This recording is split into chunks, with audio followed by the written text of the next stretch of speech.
Okay, this information has been given to me by a person I've known for 6 months, and he's proven to be highly credible in the past, and he is reporting that he's got information from an actual chemtrail engineered aerosol pilot who is inside these programs. So this is new information. You can also find this posted on geoengineeringwatch.org, Dane Wigington's site. The rest of this, I'm just going to read the posts that that record his contact with this pilot. All right, December 8th, 2014.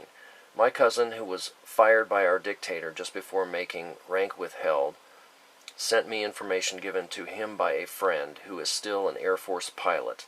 This pilot is saying that he flies chemtrail flights.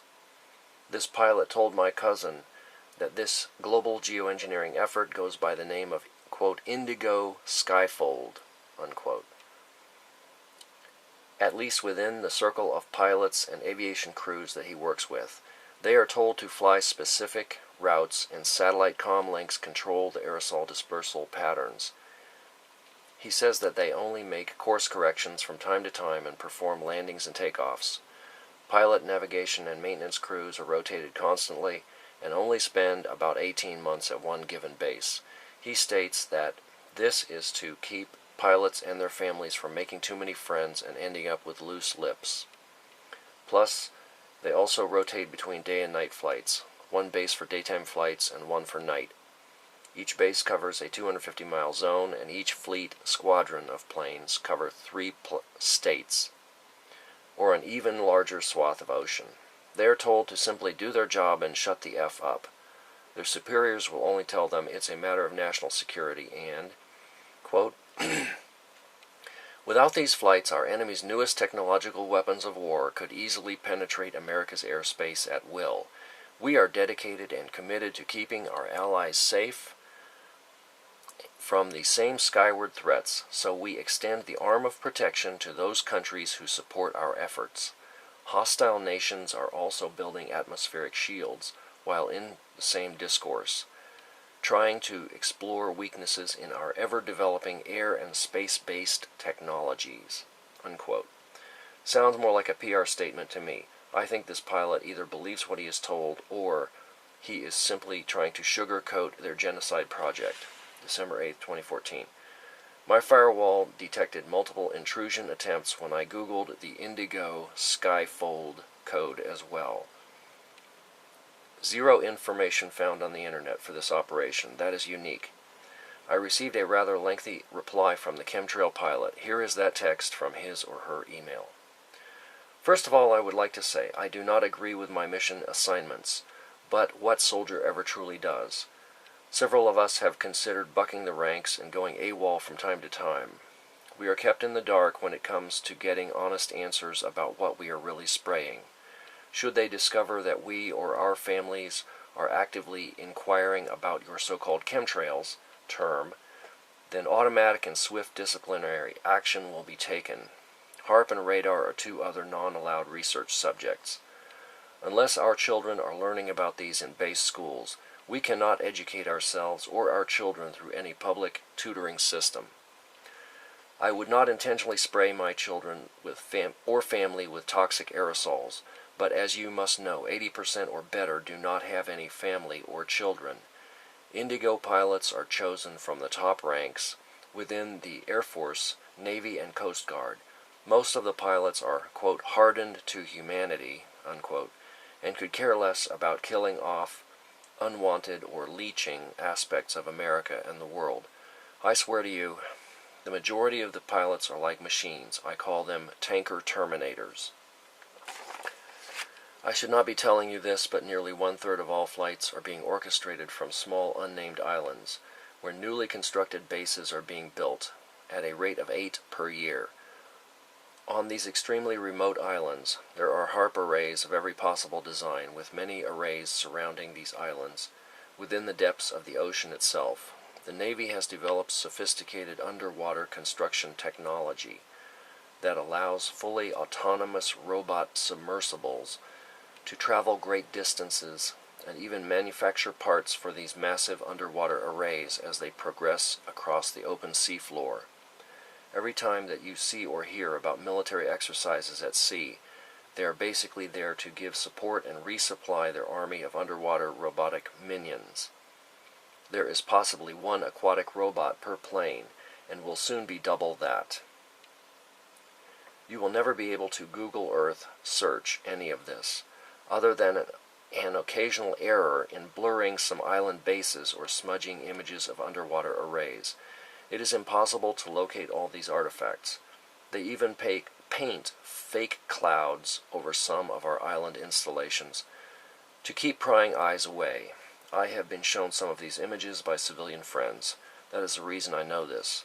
I completely understand your concern for human safety, but here is the kicker. We are shown videos in our training of catastrophic destruction to our homeland by very sophisticated weapons, then told that these will be the consequences if we don't fly. Our efforts in building a defensive atmospheric weapons shield are the only missions of its kind in the world. We are paid more than any other pilot for our service, other than Air Force One pilots, who make as much or more and are kept in a dark secret world for their own protection. They tell us that secrecy is our protection and not to listen to any public rhetoric. We all know about cyber program Flashpoint, or FP-03, as it is known within the veteran community. This program is a self-destruct sequence that can be remotely activated from any ground, water, underwater-based, or other air mobile unit.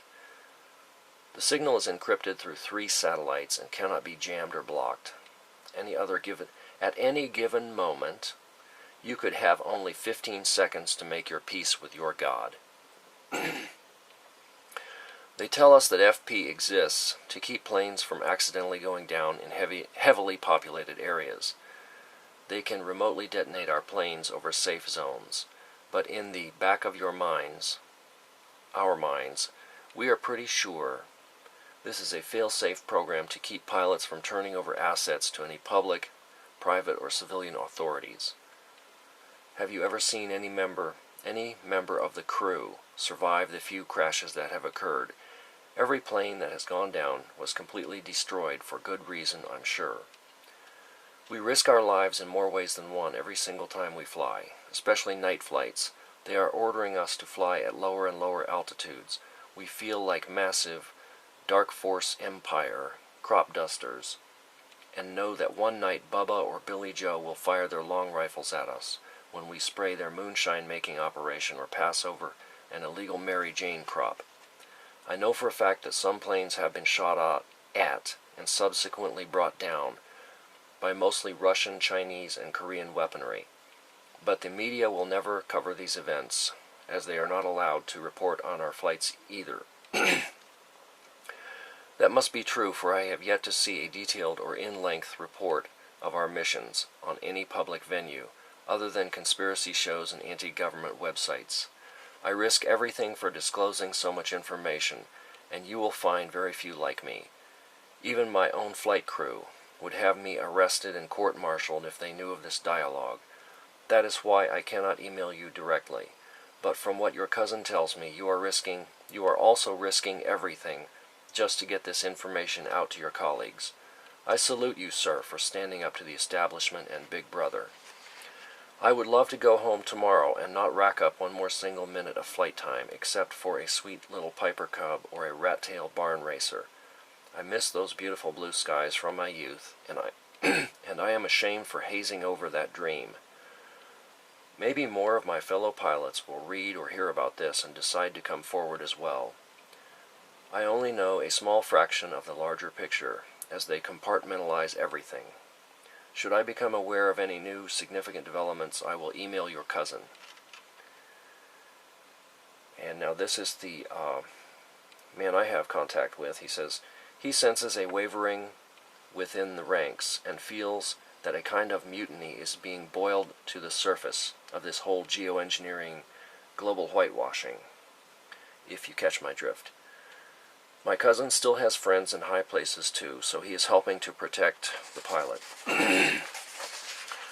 This came December 11. Last word from the pilot was, quote, all pilots on leave are required to report to their CO by December 15th for special training operations to qualify for Indigo Phase 2 flights, expected to be initiated by January 21. Those were his words, not the actual Air Force message. He wanted me to stress that.